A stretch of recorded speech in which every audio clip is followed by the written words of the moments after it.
Judges 20. Then all Israel from Dan to Beersheba and from the land of Gilead came together as one and assembled before the Lord in Mizpah. The leaders of all the people of the tribes of Israel took their places in the assembly of God's people, 400,000 men armed with swords. The Benjamites heard that the Israelites had gone up to Mizpah. Then the Israelites said, "Tell us how this awful thing happened." So the Levite, the husband of the murdered woman, said, "I and my concubine came to Gibeah in Benjamin to spend the night there. During the night, the men of Gibeah came after me and surrounded the house, intending to kill me. They raped my concubine, and she died. I took my concubine, cut her into pieces, and sent one piece to each region of Israel's inheritance, because they committed this lewd and outrageous act in Israel. Now all you Israelites, speak up and tell me what you have decided to do."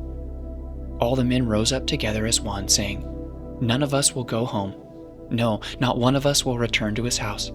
But now this is what we'll do to Gibeah. We'll go up against it in the order decided by casting lots. We'll take 10 men out of every 100 from all the tribes of Israel, and 100 from every 1,000, and 1,000 from 10,000, to get provisions for the army. Then, when the army arrives at Gibeah in Benjamin, it can give them what they deserve for this outrageous act done in Israel." So all the Israelites got together and united as one against the city. The tribes of Israel sent messengers throughout the tribe of Benjamin, saying, "What about this awful crime that was committed among you? Now turn those wicked men of Gibeah over to us, so that we may put them to death and purge the evil from Israel." But the Benjamites would not listen to their fellow Israelites. From their towns they came together at Gibeah to fight against the Israelites. At once the Benjamites mobilized 26,000 swordsmen from their towns, in addition to 700 able young men from those living in Gibeah. Among all these soldiers, there were 700 select troops who were left-handed, each of whom could sling a stone at a hair and not miss.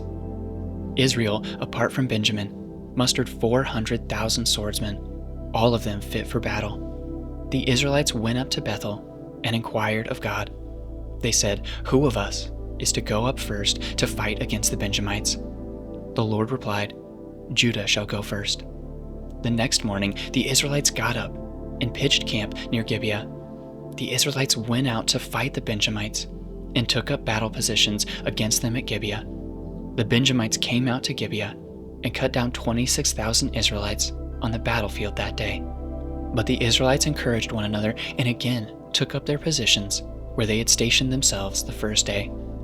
The Israelites went up and wept before the Lord until evening, and they inquired of the Lord. They said, "Shall we go up again to fight against the Benjamites, our fellow Israelites?" The Lord answered, "Go up against them." Then the Israelites drew near to Benjamin the second day.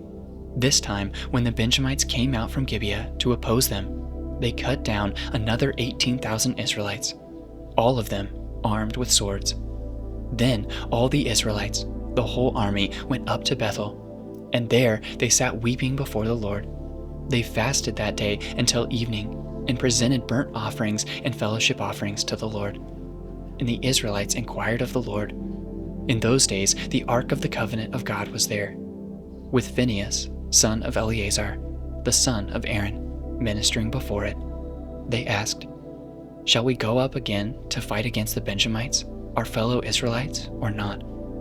The Lord responded, "Go, for tomorrow I will give them into your hands." Then Israel set an ambush around Gibeah. They went up against the Benjamites on the third day and took up positions against Gibeah, as they had done before. The Benjamites came out to meet them and were drawn away from the city. They began to inflict casualties on the Israelites as before, so that about 30 men fell in the open field and on the roads, the one leading to Bethel and the other to Gibeah. While the Benjamites were saying, "We are defeating them as before," the Israelites were saying, "Let us retreat and draw them away from the city to the roads."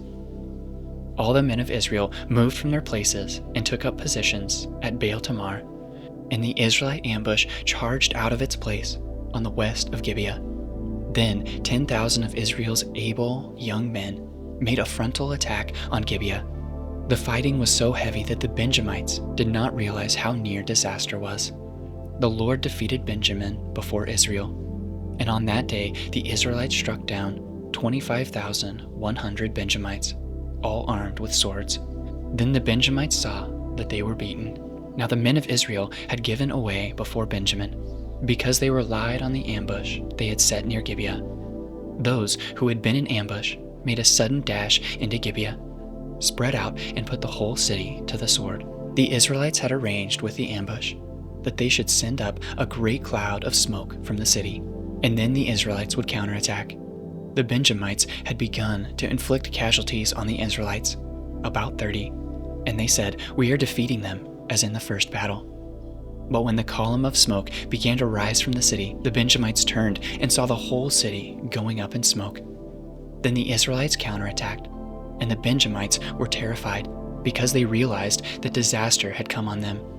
So they fled before the Israelites in the direction of the wilderness, but they could not escape the battle.